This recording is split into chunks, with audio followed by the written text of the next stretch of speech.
Hello, my name is Sydney Davis, and I will be talking about Dilaudid in Criminal Minds. First, some situational background.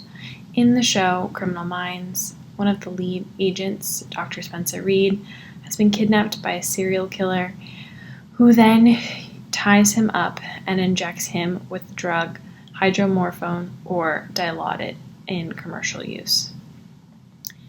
After being injected, Dr. Reed begins to feel the effects immediately and goes in and out of consciousness while hallucinating. He also suffers from long-term addiction and severe withdrawal symptoms from this drug.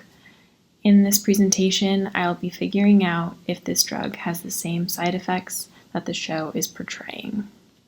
Hydromorphone is a drug that was first synthesized in Germany in 1921 as a semi-synthetic opioid agonist used clinically in medicine by 1926. It is a hydrogenated ketone of morphine and became popular due to its acute and chronic pain relief, especially in cancer patients, and was an alternative to morphine. This became a popular alternative because of its short length of action as well as less severe side effects than morphine, while also being more potent. Some physiochemical properties of hydromorphone is that its pKa is 8.2, its molecular weight is 285.34 grams per mole. The log P was experimentally found to be 1.06, and hydromorphone has a plasma protein binding between 8 and 19%, typically found around 14%. Below is the structure of hydromorphone drawn in ChemDraw. Next, we will look at the pharmacokinetics of hydromorphone. The administration of this drug can be done in multiple ways. It can be either administered orally as well as parenterally by intravenous, subcutaneous, or intramuscular routes. The most common way is parenteral, which allows for a higher bioavailability than oral administration, approximately 78%. The distribution of hydromorphone is relatively high as its volume of distribution is 4 liters per kilogram. This allows it to spread throughout the entire body. The fast distribution to the plasma, due to fast absorption, allows for the drug to be taken up very quickly by the liver, spleen, kidney, and skeletal muscle. It is able to cross the blood-brain barrier, however, it has low affinity for this. The metabolism of hydromorphone is mainly in the liver, especially through first-pass metabolism when taken orally. Hydromorphone can break down into hydromorphone 3-gluconeoryl-siltransferase 2B7.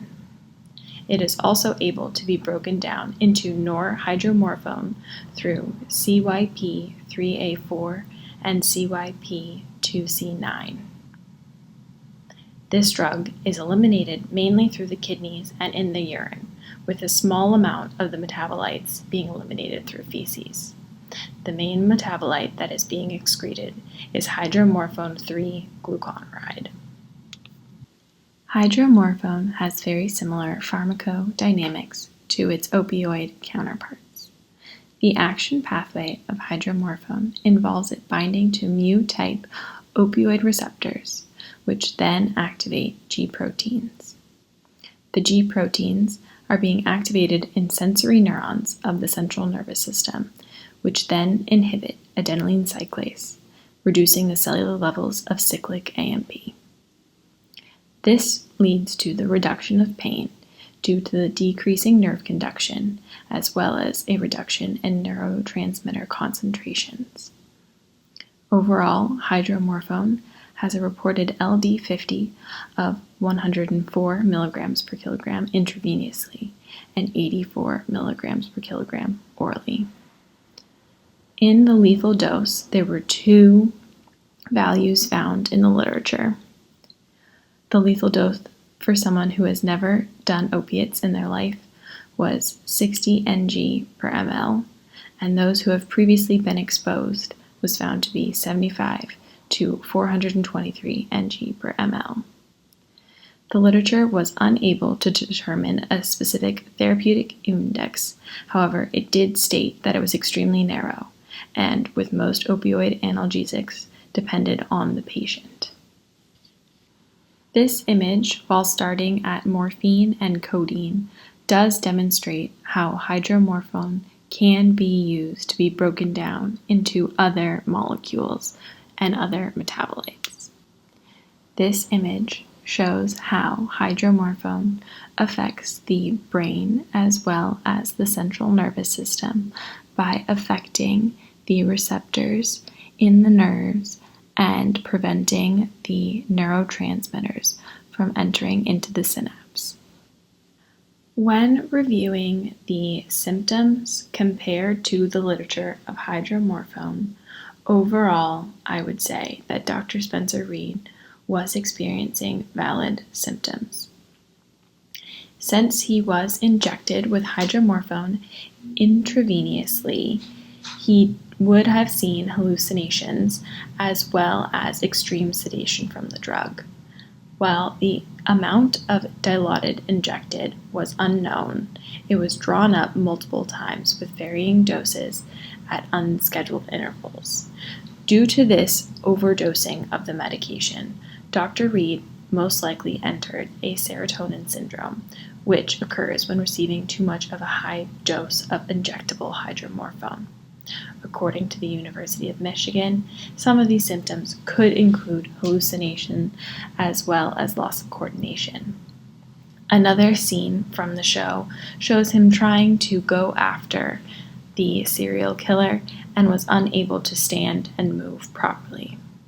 According to NCBI, withdrawal symptoms may also occur if the medication is stopped suddenly, and addiction is very possible, especially if medication was given improperly. Later on in episodes, Dr. Reid struggled with severe withdrawal symptoms, as well as an ongoing addiction to this opioid hydromorphone. Based off of this, I would say those are accurate results. One result that did not seem accurate was the extreme sedation as soon as injection began. Typically, hydromorphone takes around 15 minutes in order to disperse throughout the body and produce effects, especially with the blood-brain barrier having low affinity for this drug. To conclude, I would say that Dr. Reid was experiencing real-life symptoms of hydromorphone overdose.